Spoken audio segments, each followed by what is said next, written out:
तो अपना टॉपिक है वो है निकल टेट्रा कार्बोनिल कंपाउंड।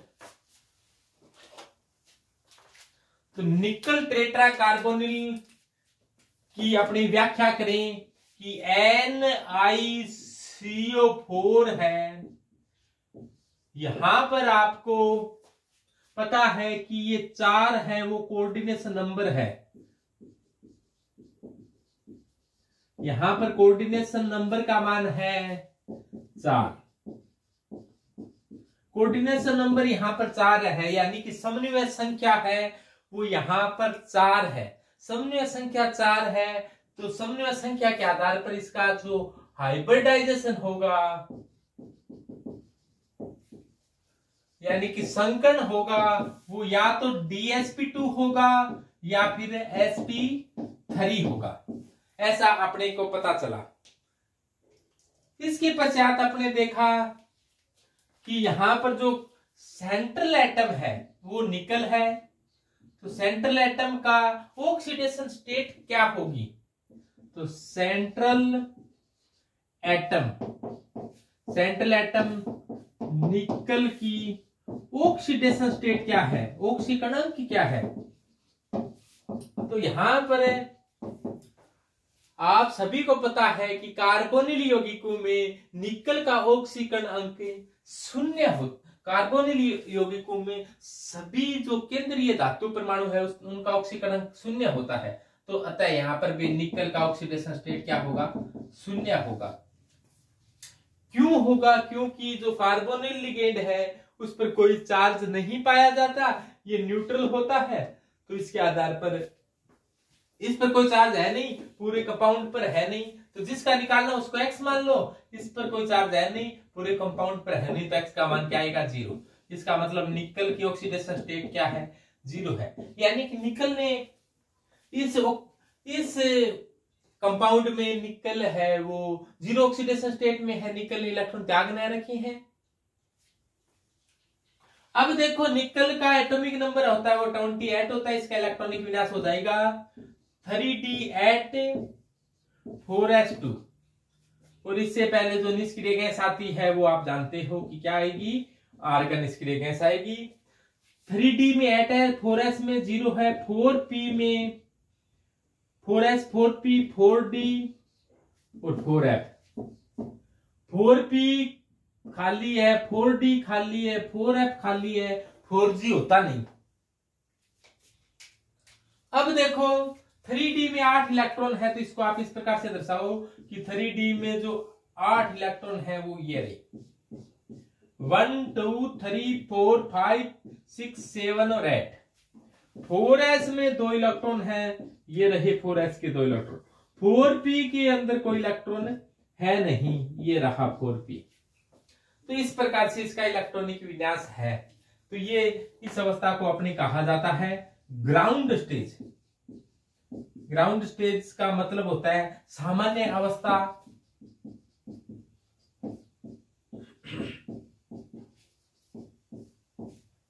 इसे ग्राउंड स्टेज या सामान्य अवस्था कहो, या इसको कहा जाता है मूल अवस्था,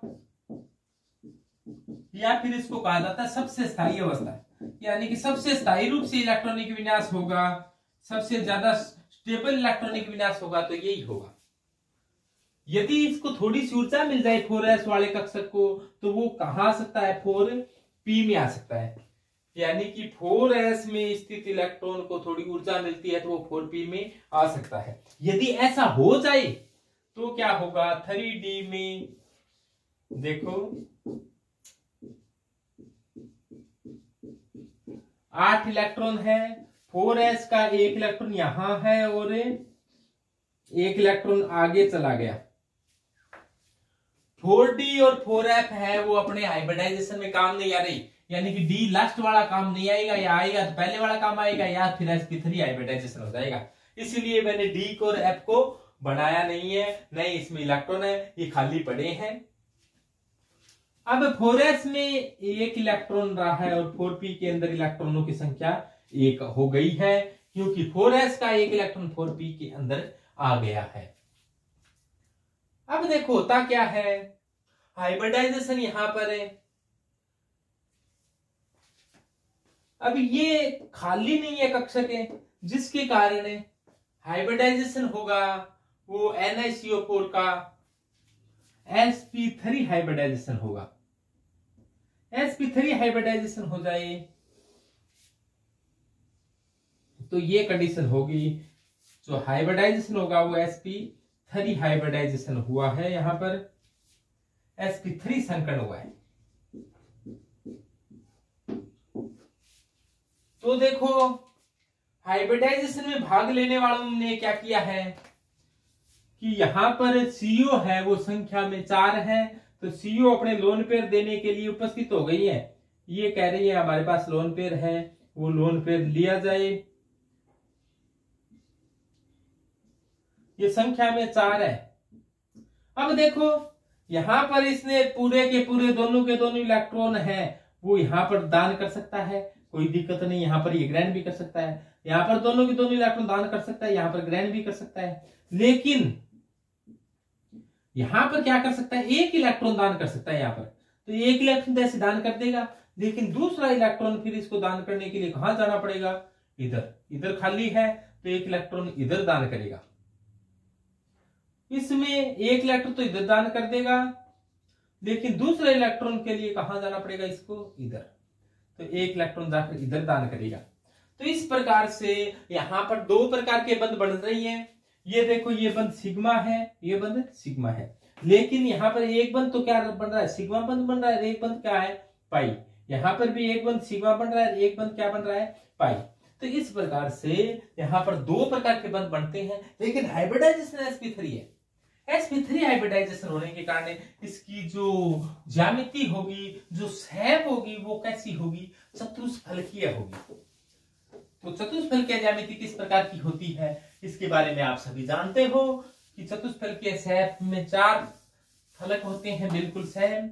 निकल बीच में बैठा है, ये बैठा निकल, एक CO इस प्रकार से CO ट्रिपल बंध से जुड़ता है, और चतुष्फलकीय ज्यामिति इस प्रकार से है, एक CO ये रहा, CO ट्रिपल बंध होता है। लेकिन यहां पर क्या हुआ है, CO में क्या पाई जाती है, MLCT बताई थी, CO के अंदर बैक बॉन्डिंग पाई जाती है। बैक बॉन्डिंग में क्या होता है, बात तो ऐसे थी, लेकिन बैक बॉन्डिंग के कारण ये बंध तो क्या हो गया, टूट गया है, और इधर क्या हुआ है, बंध बन चुका है। तो इस प्रकार से यहां पर बैक बॉन्डिंग होने से, यानी कि धातु के पास कुछ खाली कक्षक थे, लिगेंड के पास से, दोबारा सुनिए, यहां पर जो बॉन्डिंग हुई है वो MLCT हुई है, MLCT यानी कि metal to ligand charge transfer हुआ है। यानी कि धातु के पास कुछ भरे हुए कक्षक थे और लिगेंड के पास भरे हुए कक्षकों के अलावा कुछ खाली कक्षक थे। यहां पर धातु ने इनको दिए हैं इलेक्ट्रॉन, तो ये क्या बना है, दो प्रकार के बंध बने हैं, जिसमें से एक क्या है, सिंपल बंध है, एक क्या है, बैक बॉन्ड है, बैक बॉन्ड है, यानी कि पश्च बंधन हुआ है। तो पश्च बंधन के बारे में बताया था, थोड़ा दोबारा से बता देंगे पश्च बंधन क्या होता है। तो ऐसा ही पश्च बंधन यहां पर भी देखने को मिला है।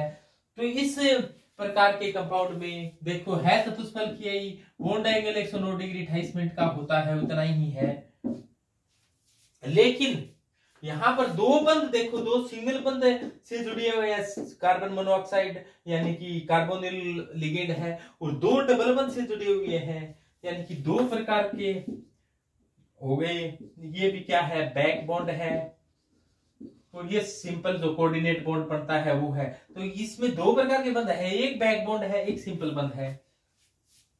तो इस प्रकार के बंध होने पर यदि निकल NiCO4 है, इसको गर्म कर दें तो दो बंध है वो आसानी से टूट जाती हैं, क्योंकि ये दो बंध सिंगल बंध से जुड़े हुए हैं, और दो बंध है ये देखो आसानी से टूट जाते हैं, क्योंकि ये सिंगल बंध से जुड़े हुए हैं दो बंध,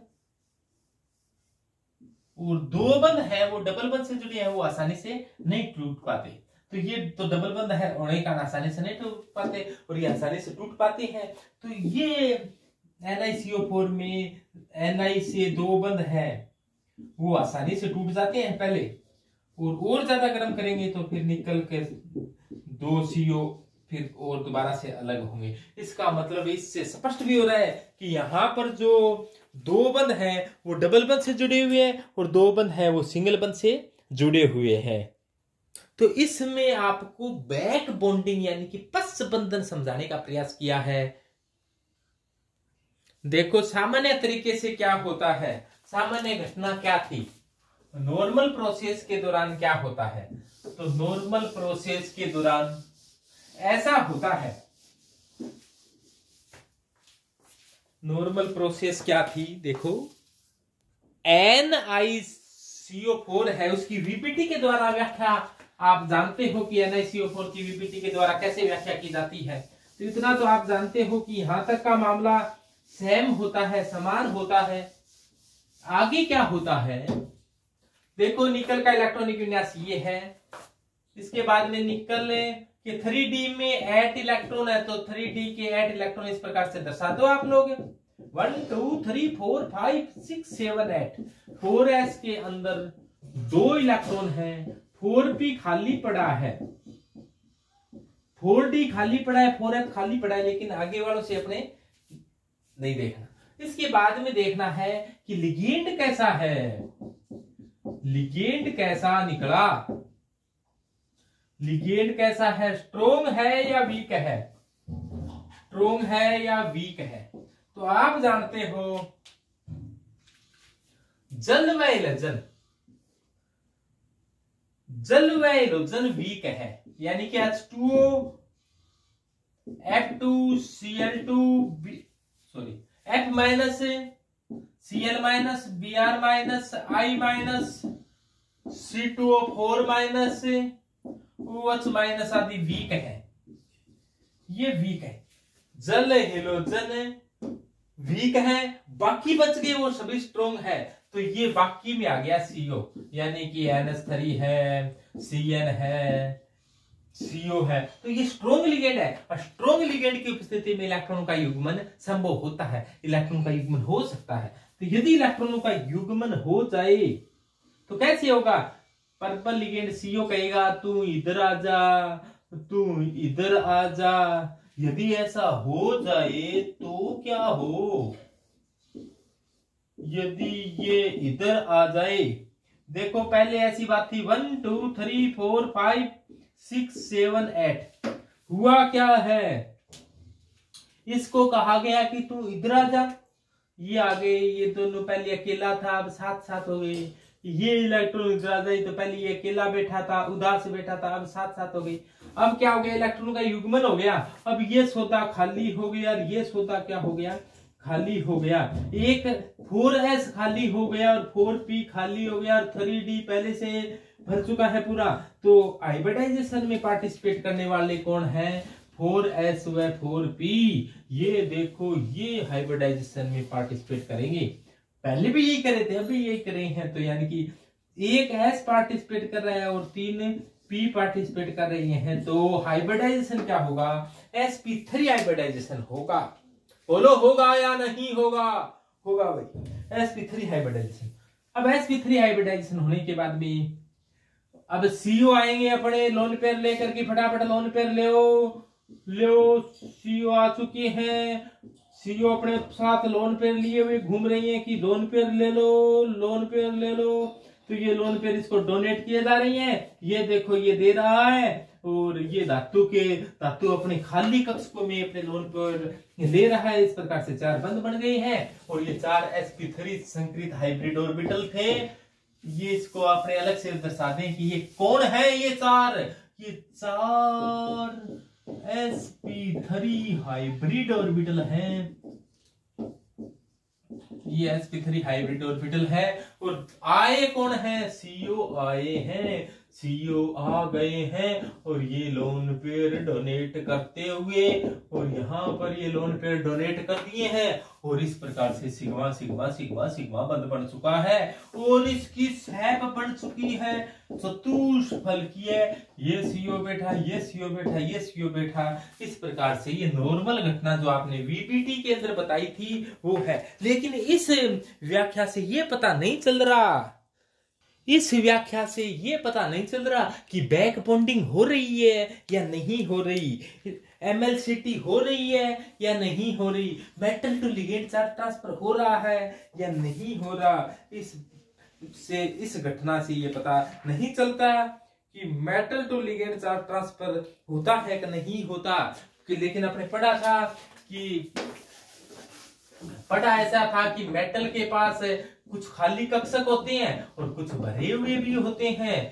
इस प्रकार से ये भरे हुए कक्षक हैं। और लिगेंड के पास ये रहा लिगेंड, CO लिगेंड है ना, इसके पास कुछ खाली कक्षक भी हैं और कुछ भरे हुए कक्षक भी हैं। भरे हुए कक्षक को तो इस प्रकार से बंद बढ़ा लिया, लेकिन धातु के खाली कक्षकों से, धातु के भरे हुए कक्षकों से लिगेंड के खाली कक्षकों की तरफ इलेक्ट्रॉनों का इस प्रकार से आना क्या कहलाता है? MLCT कहलाता है। यानी कि metal to ligand charge transfer होता है, इसी को बैक बॉन्ड कहा। लेकिन इस सामान्य तरीके से व्याख्या से इस बैक बॉन्डिंग का पता नहीं चल पाता। लेकिन जो पहले व्याख्या की थी वो मॉडर्न व्याख्या है, आधुनिक व्याख्या है, उससे बैक बॉन्डिंग का भी पता चल जाता है।